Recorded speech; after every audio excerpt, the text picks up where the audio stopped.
Decían que en la Italia medieval, la seguridad de una familia podía medirse mucho antes de que llegara el invierno.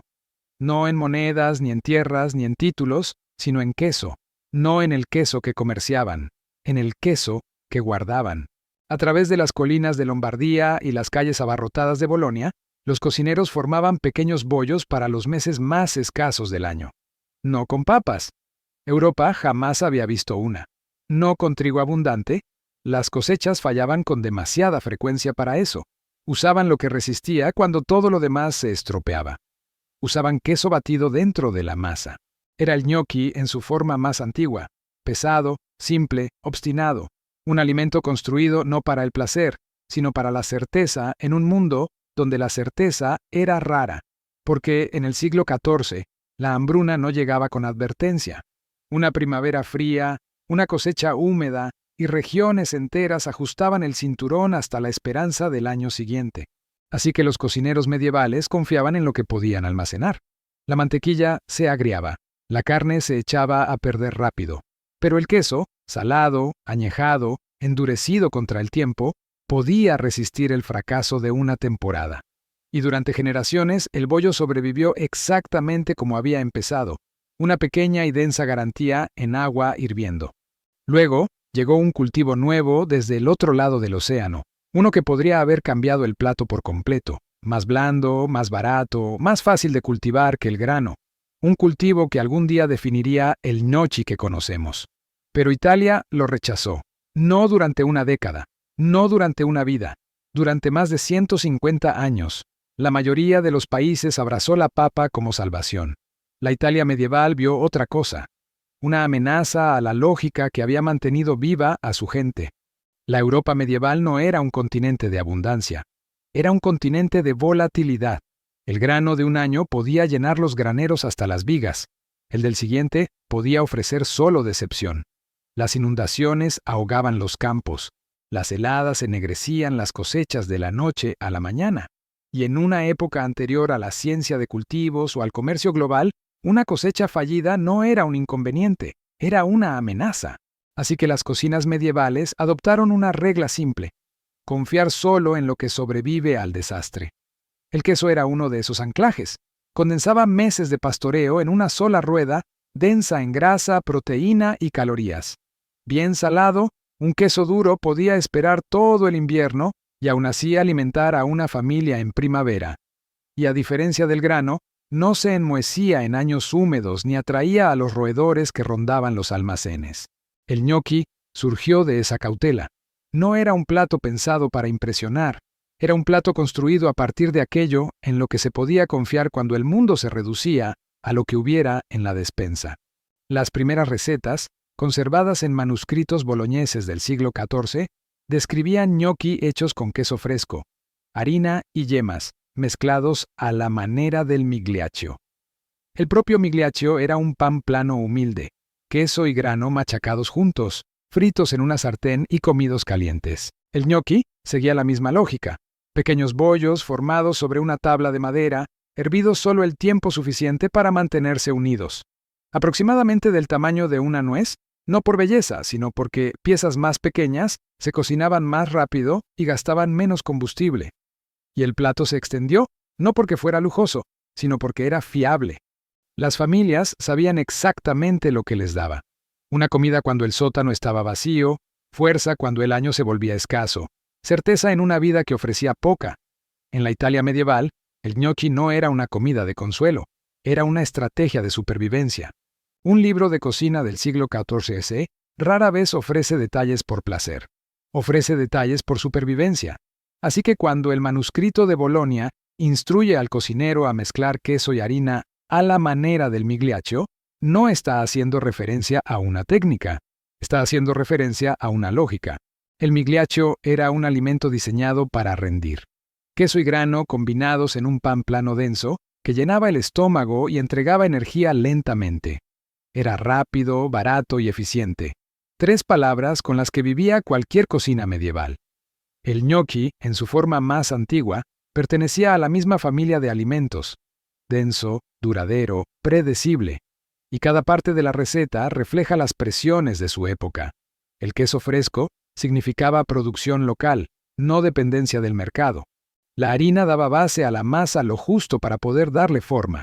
La yema de huevo añadía riqueza solo cuando estaba disponible, un regalo estacional. Los trozos del tamaño de una nuez se cocinaban rápido en agua en ebullición. Hervir y no freír u hornear ahorraba combustible precioso.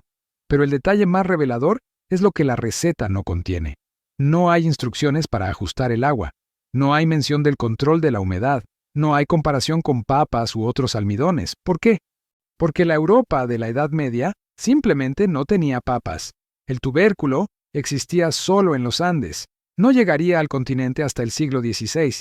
Lo que significa esto: el ñoqui, tal como lo conocía la Italia medieval, tal como generaciones habían confiado en él, fue moldeado enteramente en un mundo sin el cultivo que después remodelaría las dietas europeas. Para entender por qué los italianos resistieron a las papas durante 150 años, debemos entender primero esta verdad. El ñoqui no comenzó como una pasta. Comenzó como un pasto preservado, transformado en algo que podía mantener viva a una familia a través del ritmo precario del año medieval. Y cuando un alimento nuevo amenazó esa lógica, el miedo, no la curiosidad, se volvió el instinto más fuerte.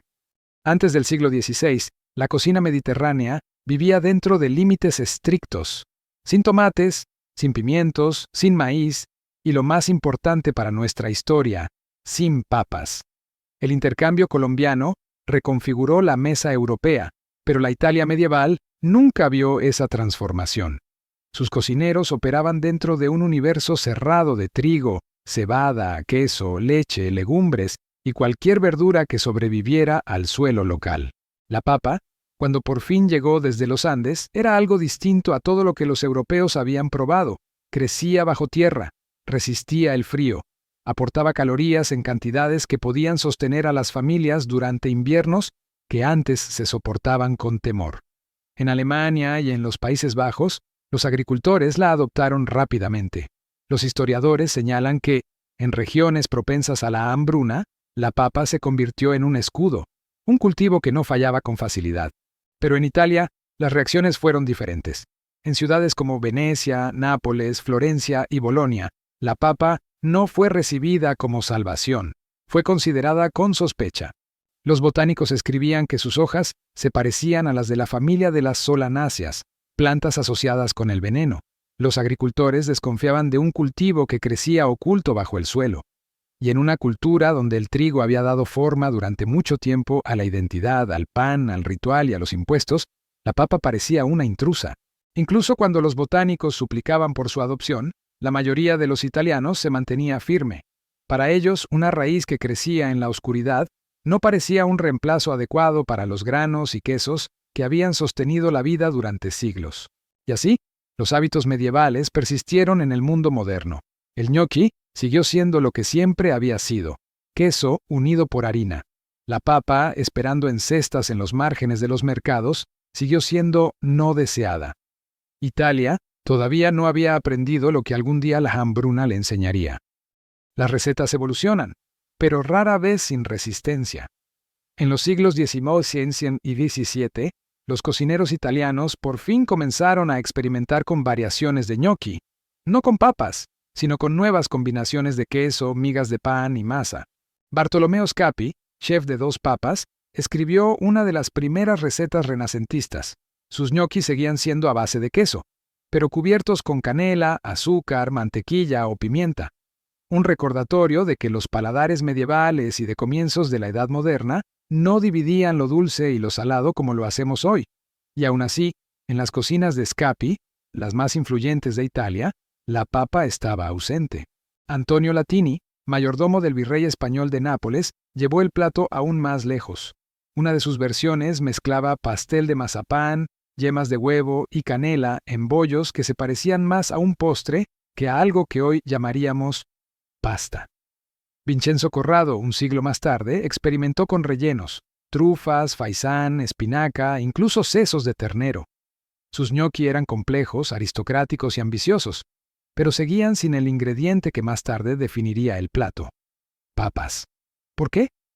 Porque incluso cuando los cocineros jugaban con el lujo, seguían siendo hijos de un sistema construido sobre la escasez. Y en ese sistema, la innovación seguía reglas. El queso era de confianza, el grano era respetado, las raíces llegadas de ultramar eran, como mucho, toleradas. El ñoqui podía aromatizarse, enriquecerse, rehacerse, pero su base seguía siendo la misma. Solo cuando llegó el desastre, cuando las cosechas volvieron a fallar como habían fallado en la Edad Media, Italia comenzaría a reconsiderar un cultivo que había ignorado durante tanto tiempo. A veces las cocinas cambian por inspiración, pero, con más frecuencia, cambian por hambre, y el hambre se acercaba.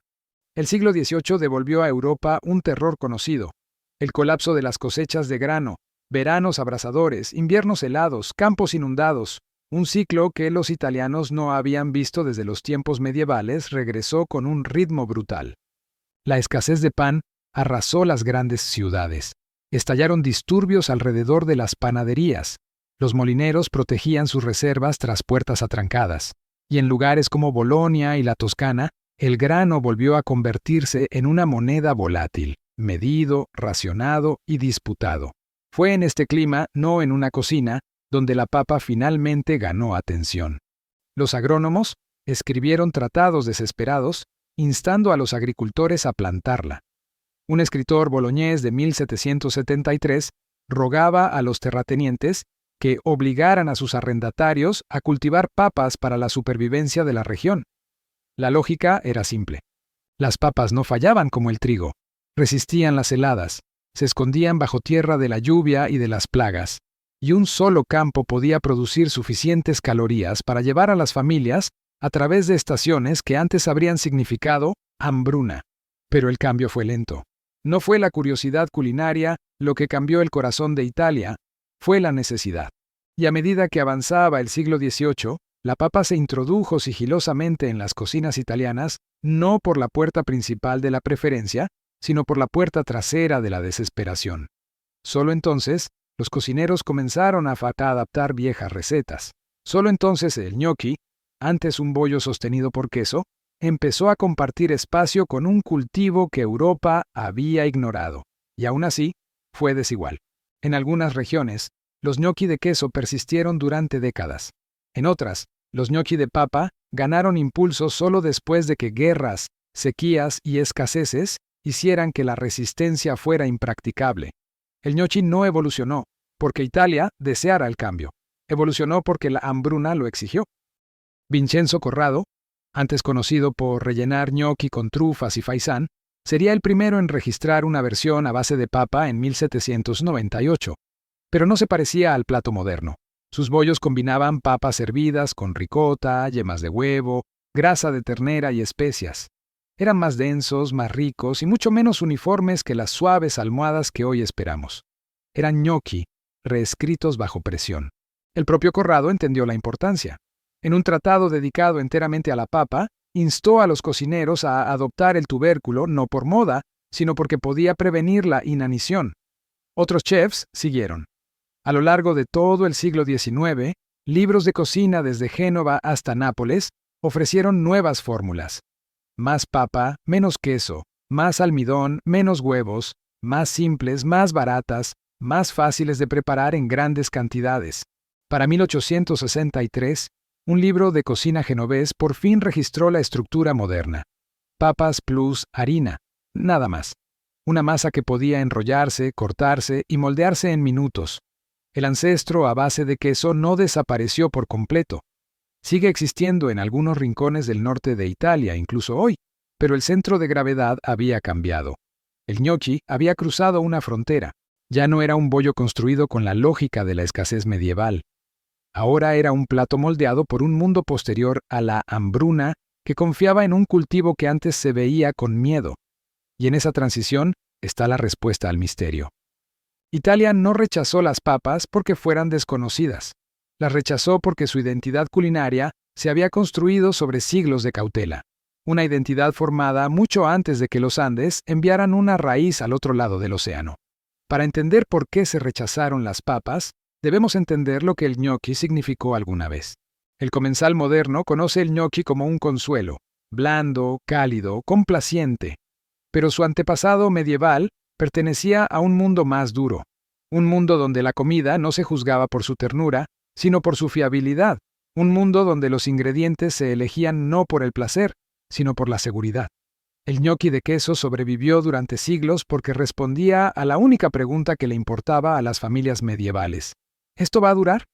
Cuando llegaron las papas, respondieron a otra pregunta. ¿Esto va a evitar la hambruna? Hicieron falta generaciones para que los italianos respetaran esa respuesta. La tradición se aferró con fuerza, la identidad resistió el cambio, y en una cultura que había sobrevivido a la hambruna en sus propios términos, rendirse ante una raíz extranjera parecía renunciar a la misma lógica que había mantenido vivas a las casas.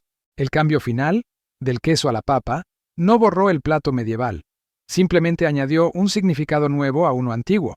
El ñoqui de queso había sido un alimento de disciplina. El ñoqui de papa se convirtió en un alimento de adaptación. Ambos pertenecen al pasado de Italia. Ambos cuentan la historia de una cocina forjada entre la abundancia y el miedo.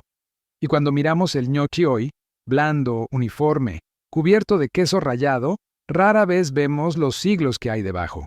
La terquedad de las cocinas medievales, la sospecha de los primeros agricultores, la desesperación de los fracasos de cosecha del siglo XVIII y la lenta y reacia aceptación de un cultivo que antes se temía. La historia no se borra cuando una receta cambia, permanece.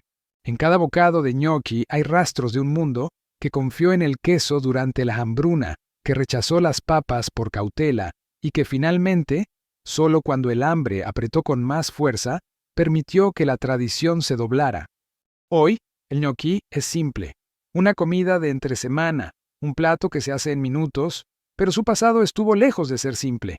Lleva la memoria de fogones medievales donde el queso se racionaba como moneda, de cocinas renacentistas que experimentaban con el lujo, de mercados donde las papas se quedaban intactas al borde de la sospecha, de siglos en los que el gusto se inclinaba ante el miedo.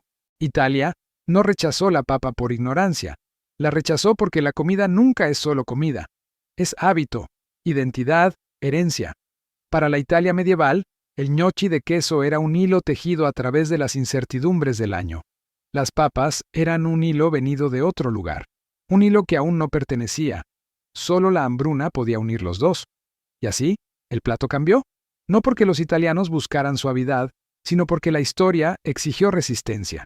Cuando comemos ñoqui hoy, no saboreamos ni miedo ni escasez, pero ambos moldearon el plato que conocemos. Ambos determinaron qué ingredientes se confiaban, cuáles se resistían y cuánto tiempo una cultura se aferró a su vieja lógica antes de aceptar una nueva. El ñoqui de papa se convirtió en tradición. El ñoqui de queso se convirtió en memoria. Pero ambos nacieron de la misma pregunta, una pregunta que guiaba cada cocina medieval: ¿qué nos mantendrá vivos cuando el año se vuelva en nuestra contra? Y durante mucho tiempo, la respuesta fue simple: queso. Solo queso.